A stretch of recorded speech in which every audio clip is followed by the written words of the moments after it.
de elétrons livres, representado por essas cores fantasias fora da proporção.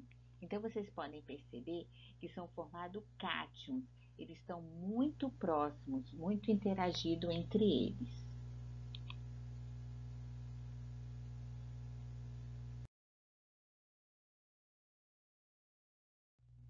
E o conceito da ligação metálica seria a ligação entre metais e ametais, formando as chamadas ligas metálicas. Então, podemos exemplificar aqui como o aço inoxidável, o ouro quilate, 18 quilates, o bronze e assim por diante.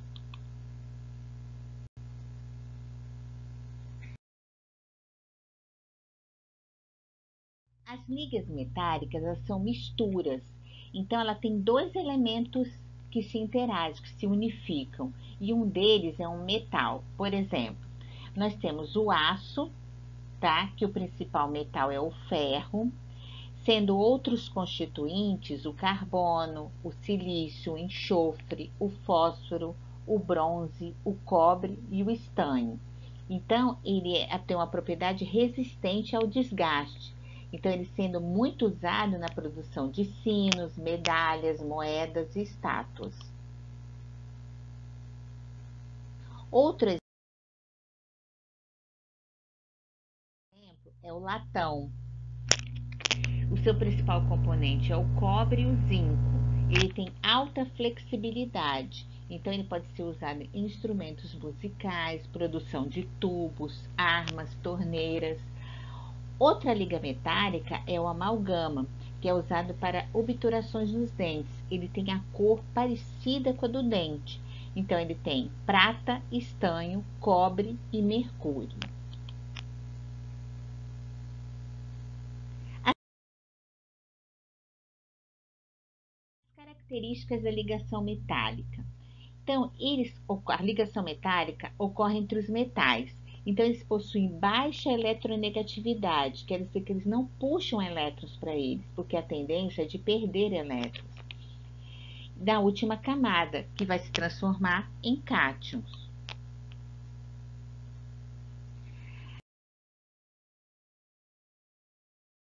Isso vai envolver a geometria molecular. O que seria geometria molecular? São formadas quando imaginamos linhas retas unindo todos os núcleos de átomos de uma molécula. Elas podem ter, todas as moléculas são diatômicas, ou seja, ela forma dois átomos apresentando uma única linha reta entre eles. Exemplos de algumas moléculas. A gente pode citar o dióxido de carbono. O carbono é o átomo central, onde é ligado por dois átomos de oxigênio. Então, a geometria molecular dele é linear, ele é disposição dos ligandes na linha, conforme a linha do plano. Outro exemplo que a gente pode citar é o exemplo do HCl, também é uma geometria linear.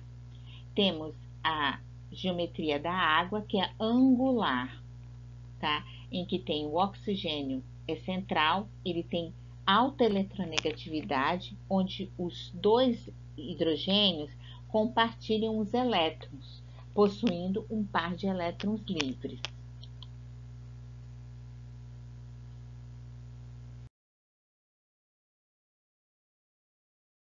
Como que a gente pode fazer uma previsão dessa geometria molecular? A gente escreve a fórmula eletrônica com seus elétrons, identifica o átomo central, faz essa distribuição espacial da camada de valência, ou seja, da última camada.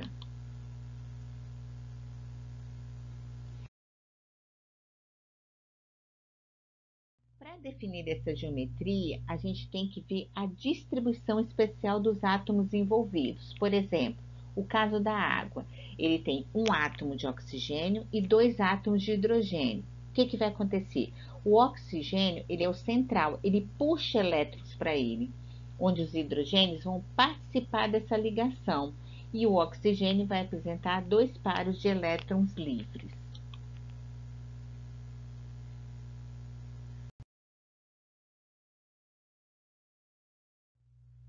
A geometria observada da água é a angular.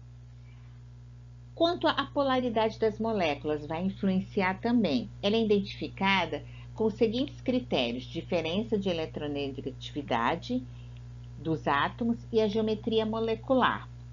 A polaridade, ela vai estar relacionada ao quê? Com a distribuição dos elétrons ao redor dos átomos. Por exemplo, a água, ela é polar.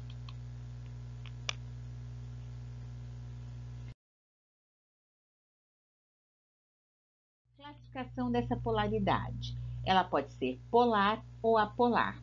Polar, ocorre uma atração entre as cargas, positivo e negativo. Apolar, elas vão ter a mesma carga. Então, tem uma direção ao campo elétrico. Elas vão ter a mesma carga, então elas podem se repelir.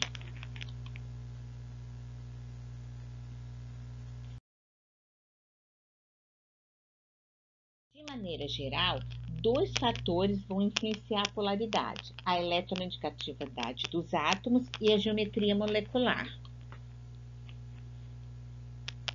A eletronegatividade é a capacidade do átomo atrair elétrons para si, quando compartilhado com outro átomo, que é uma ligação covalente, que é chamada de eletronegatividade. Então, podemos observar pelo exemplo do HCl.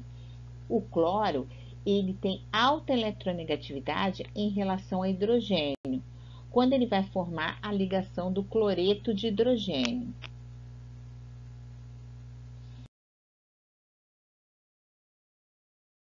Então, de acordo com os valores da eletronegatividade, o que vai acontecer? O cloro vai apresentar maior eletronegatividade em relação ao hidrogênio, provocando esse desequilíbrio de cargas. Outro exemplo é o ácido clorídrico, que é polar, porque se forma um polo negativo no cloro, devido ao acúmulo de carga negativa, o hidrogênio ele tende a ficar positivo, porque ele está puxando elétrons do hidrogênio para o cloro. O mesmo ocorre, se vocês observarem na figura, com o ácido fluorídrico.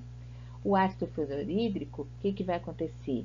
O flúor vai atrair elétrons para ele. Então, a tendência do hidrogênio é ficar positivo, um polo positivo. Obrigada pela atenção de todos.